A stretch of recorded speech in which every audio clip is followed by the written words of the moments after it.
We're restructuring, hope there's no hard feelings, you understand how business works. My name's Garrett Sullivan, I'm 64 years old, spent 29 years keeping Ridgemont Technologies running. 29 years of showing up at 5:30 in the morning, fixing what was broken, training every new hire who walked through those doors. Never took a sick day, never complained when they asked me to work weekends, never said no when they needed someone to stay late, make sure the servers didn't crash overnight. 4 days. That's all I had left before my full pension kicked in. 4 days before I could walk out with my head high, my future secure. Drake Morrison just told me I was done. Didn't even look at me when he said it, just stared at his laptop like I was some line item he was crossing out. The conference room felt small. Fluorescent lights buzzing overhead, same as always when the building got quiet. I could see through the glass walls to the cubicles where people I'd trained were working. Had no idea the guy who showed them how to fix the AC, taught them which vendors to trust, was getting fired.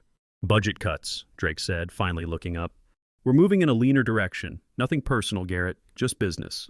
I nodded. What else was I going to do, argue? I'd seen other guys my age get walked out by security for making a scene. That wasn't going to be me. If you like stories about workplace backstabbing and how the little guy can beat the system, hit that like button, subscribe right now. Every day we share brand new stories about people who refuse to get screwed over. The paperwork was already printed, waiting in a manila folder. Final paycheck stuff, health insurance, return company property. I signed where they told me to sign, used the same pen I'd been carrying for 5 years, the one with the Ridgemont logo starting to fade. Badge and keys, Drake said, stuck out his hand. I unclipped my ID badge from my belt, same spot it lived for nearly 30 years. Plastic was worn smooth from swiping through card readers. My employee photo looked younger, taken when my hair was still brown, when I thought I'd retire from this place with some dignity. The keys felt heavy. Master keys to every door, equipment rooms, supply closets, loading dock. I'd been trusted with everything. Put them in Drake's palm, didn't say a word. Picked up my paperwork, walked out. Past the cubicles where people were looking away, past the break room where I ate lunch at the same table for 29 years, past security where I'd checked in thousands of times. Parking lot was quiet. My truck started first try, same as always. Sat there for a minute, engine running, looked back at the building. Something felt wrong about the whole thing. I built my life around that place. Started when I was 35, fresh off a divorce that took half my money. Job wasn't glamorous. Facilities management meant I fixed the plumbing when it backed up, made sure the heat worked in winter. But it was steady work, good benefits. They promised if I stuck around, they'd take care of me. Ridgemont wasn't much back then. Maybe 50 people, 2 buildings, trying to figure out what kind of tech company they wanted to be. I watched them grow, helped them expand to 4 buildings. When they needed someone to build the new data center, they asked me. When city inspectors showed up asking about building codes, they sent me. I trained every facilities guy who came after me. Showed them how to read blueprints, how to deal with contractors, how to keep costs down. Most moved on to better jobs. I stayed. This was my place. My wife died 8 years ago, cancer. Company insurance covered most treatments. Drake's boss before him let me take time off for doctor visits, hospital stays. When she died, half the office came to the funeral. Good people, good company. Drake was different when he took over 3 years ago. Younger guy, MBA from some fancy school, looked at everything like it was a problem to solve, including people who'd been there since before he was born. Started bringing in consultants to optimize things. Started talking about right-sizing the workforce. Signs were there if I'd wanted to see them. Drake stopped saying hello when he passed me in the hall. Stopped including me in monthly meetings. When I sent in budget requests, they came back with questions I'd never had to answer. Why so many maintenance contracts? Could we get by with fewer safety inspections? Wasn't I getting too old to climb ladders? Figured he was just showing everyone he was making changes. I'd seen it with other managers. They come in, make noise, then settle down once they realize how things work. But there were other things. Conversations that stopped when I walked in, meetings I wasn't invited to. New hire in facilities who kept asking about my job, what I did, how I did it. Stuff he shouldn't need to know unless someone was planning to replace me. Should have paid attention, should have asked questions. But I was 4 days from my pension vesting. All I could think about was making it to the finish line. That night I sat at my kitchen table with the paperwork spread out. Numbers didn't add up. According to my records, I had 29 years, 11 months. According to their paperwork, 29 years, 10 months. 1 month short of full benefits. Got out my old employee handbook from 15 years ago. Clear as day, 30 years service or age 65, whichever comes first, for full benefits. I was 64 with 29 years, 11 months. 4 more days and I would have hit 30 years. Then I remembered Drake's company memo from last month. Kept a copy because it seemed important. Updates to employee handbook, clarifications about retirement benefits, company committed to honoring all agreements. All retirement calculations will be based on continuous years of service. Employees approaching retirement should review their records to ensure accuracy. But what Garrett didn't know was that Drake had made a mistake that would destroy everything. Got out my calculator, went through my pay stubs, every single one 15 years back. Holiday pay, overtime, vacation, sick leave, everything documented. Everything matched 29 years, 11 months. They got it wrong on purpose, or hoped I wouldn't notice. Thought about calling Drake, demanding they fix it. But what's the point? He already made it clear I was done. Would just give him another chance to make excuses. Thought about getting a lawyer. But lawyers cost money I didn't have. Fighting big companies with deep pockets was for young guys. Then I remembered Helena Crawford. Worked in HR at Ridgemont for 12 years before retiring last year. Smart woman, always played by the book, never let the company screw employees. Heard she was doing consulting now, helping companies avoid legal problems from treating people bad. Found her number, stared at it for a long time. Making that call meant admitting I got screwed, meant fighting back instead of walking away. But sitting there looking at 29 years of pay stubs and paperwork that didn't match, something clicked. I wasn't angry. I was focused. Picked up the phone, dialed. Helena answered second ring. Voice was same as I remembered, direct, no bullshit. "Garrett Sullivan," she said before I could say anything. Heard what happened. Word travels fast. Told her everything. Timing of my firing, wrong service calculation, Drake's attitude past few months. She listened, asked questions about dates, paperwork. "You kept all your pay stubs?" she asked. "Everything. Memos, policy updates, everything important. My wife always told me, keep good records." Smart woman. What Drake did isn't just wrong, it's illegal. Federal law protects employees from getting fired to prevent collecting benefits. But proving it needs more than timing. We need to show intent. She explained how these cases work. Department of Labor takes them seriously, but they need evidence, documentation, a pattern. Something showing the firing wasn't bad timing but planned fraud. "Bring everything to my office Monday morning," she said. "Don't talk to anyone at Ridgemont, don't post anything online, don't tell your neighbors. If this goes where I think it's going, we want them thinking they got away with it." Monday morning drove to Helena's office with 3 boxes of paperwork. Pay stubs, handbooks, memos, performance reviews, email printouts. 29 years of documentation, organized by date. She went through everything carefully, taking notes on a legal pad. When she got to Drake's memo from last month, stopped, read it twice. "This is perfect," she said. "He put in writing that service calculations should be accurate, then fires you with wrong calculations 4 days before you hit 30 years. Either he's stupid or lying. What's the difference? Stupid gets you your job back. Lying gets you your job back plus damages plus federal investigation that could shut down their whole HR department." She explained the process. File complaint with Department of Labor, they investigate, interview people, review documents. If they find evidence of planned benefit denial, Ridgemont faces serious penalties. Not just fines, criminal charges for people involved. How long's it take? Could be weeks, could be months. But Garrett, once we file this complaint, no going back. Drake's gonna know you didn't just walk away quiet. He's gonna fight back. She was right. Tuesday afternoon, my phone rang. Drake's name on screen. "Garrett, heard you've been talking to people about your firing. Hope you're not planning anything stupid." Didn't say anything. "Look, I get it, you're upset. But we followed company policy. Your service record shows 29 years, 10 months. Got the documentation right here." "What documentation?" "Your hiring date, January 15th, 1996. Termination date, November 8th, 2024. Simple math, he was lying. Started at Ridgemont December 15th, 1995. Had the offer letter to prove it. But Drake was setting up his defense, trying to get me arguing over the phone where he could control things. "I'm not looking for trouble," I said. "Good, because if someone filed a complaint against the company, we'd have to defend ourselves. Defending ourselves might mean looking real close at that person's work history. Making sure they never violated policies, never took anything, never said anything that hurt the company." Threat was clear. Fight back and they'd destroy what was left of my reputation. "I understand," I said, hung up. But what Drake didn't know was Helena had already filed the complaint that morning. Helena called Wednesday evening with news that changed everything. "Department of Labor moved fast," she said. "They've been watching Ridgemont for a while. You're not the first person this happened to." She talked to the investigator on my case. Past 2 years, 3 other longtime employees at Ridgemont got fired within months of pension eligibility.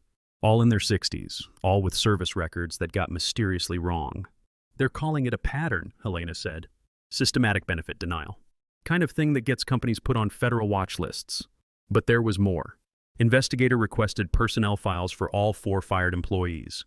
Found emails between Drake and new HR director about optimizing workforce, reducing benefit costs. They weren't even smart about it, Helena said.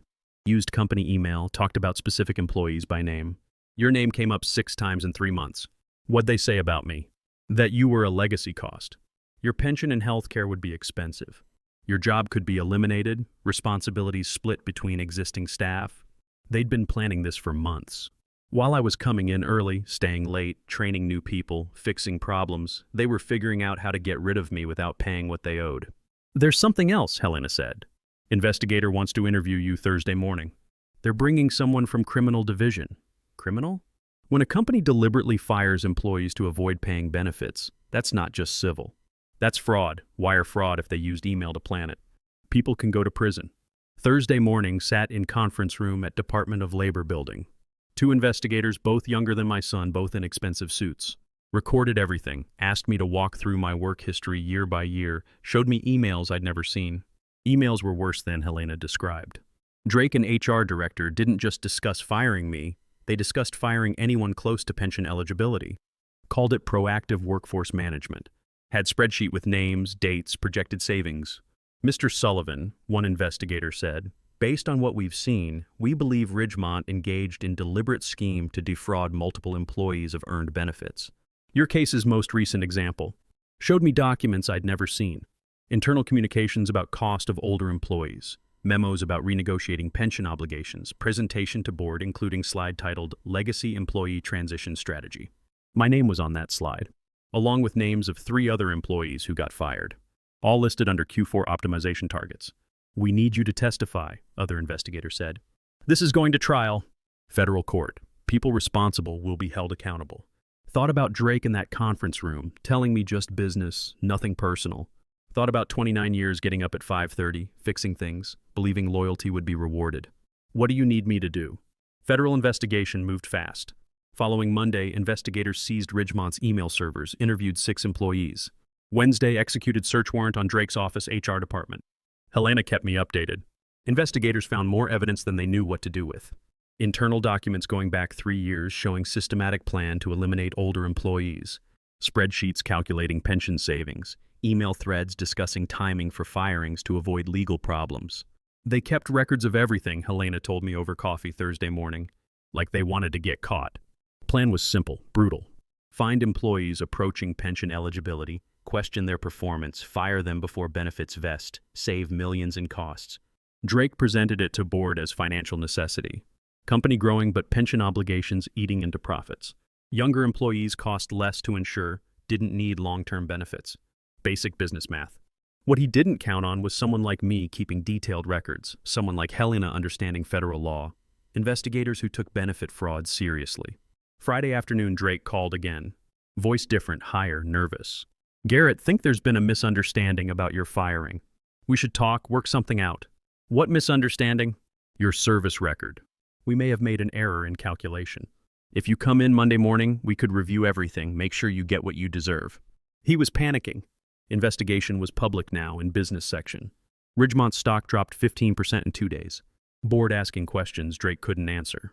Don't think that's necessary. Garrett, please. We've worked together for years. Let's handle this professional.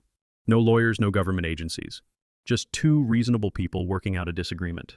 Too late for reasonable. Department of Labor already filed charges. Criminal charges, not civil. Drake facing 5 years in federal prison for wire fraud, conspiracy to defraud employees. That's when things got really interesting.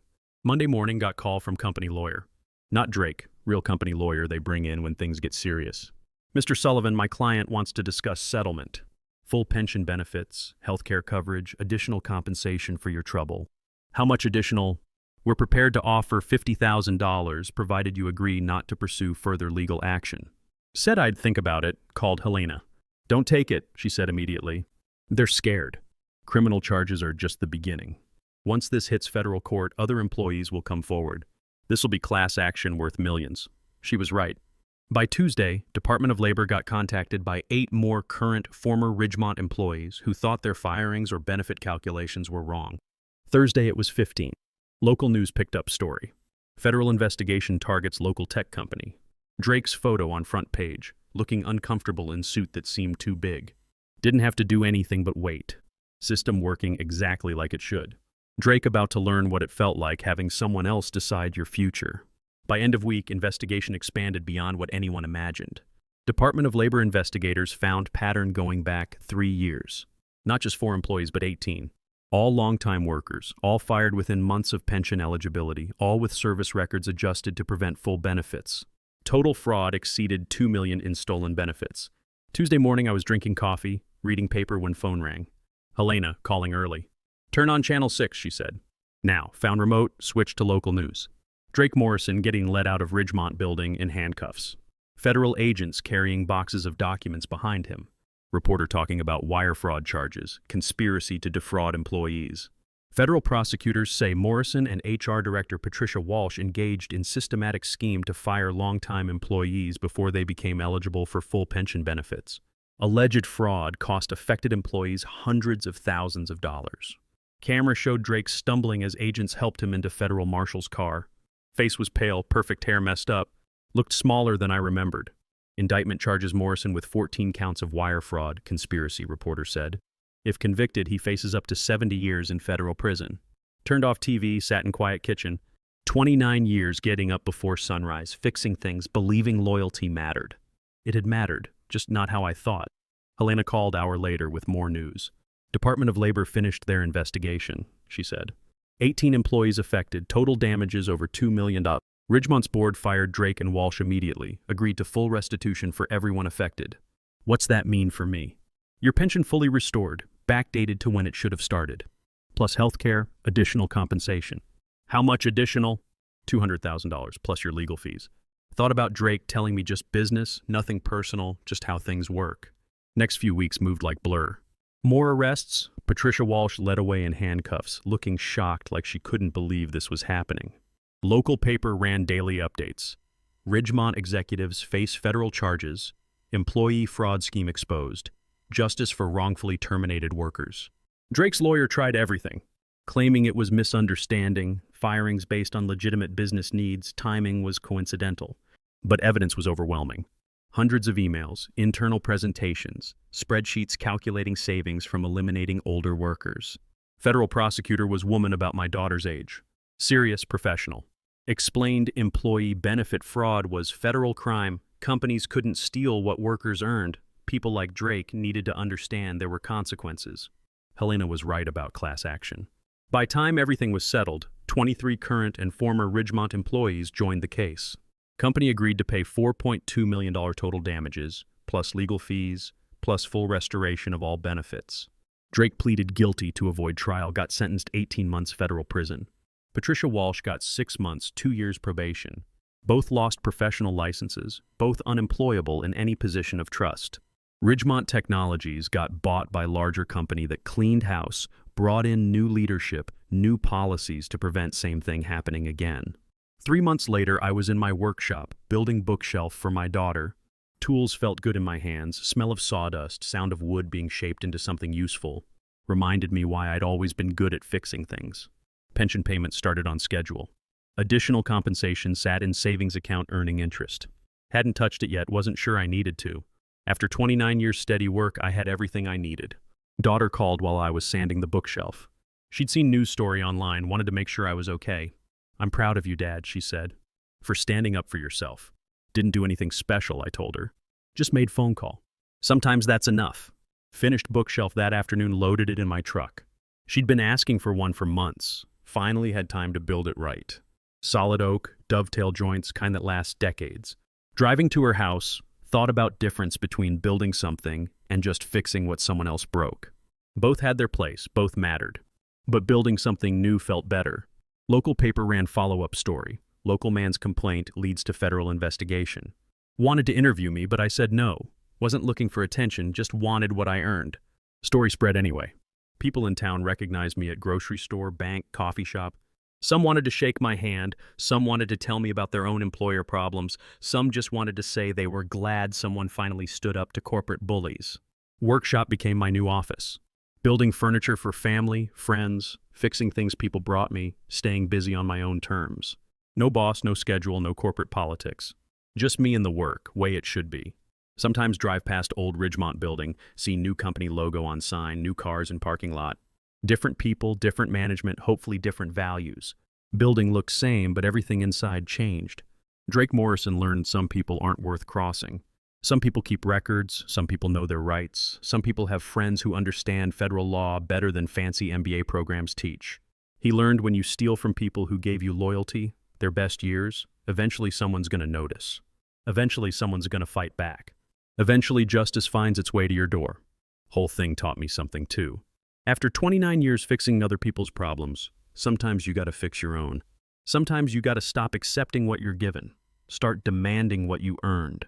Sometimes making one phone call can change everything. If you enjoyed this story about how keeping good records and standing up for yourself can beat even powerful people, hit that like button, let me know what you think in comments. Drake thought he was dealing with just another old employee who'd go quiet, but he picked wrong guy to mess with. And if you haven't subscribed yet, subscribe and hit notification bell for more smart revenge stories like this. Thanks for watching. See you next video.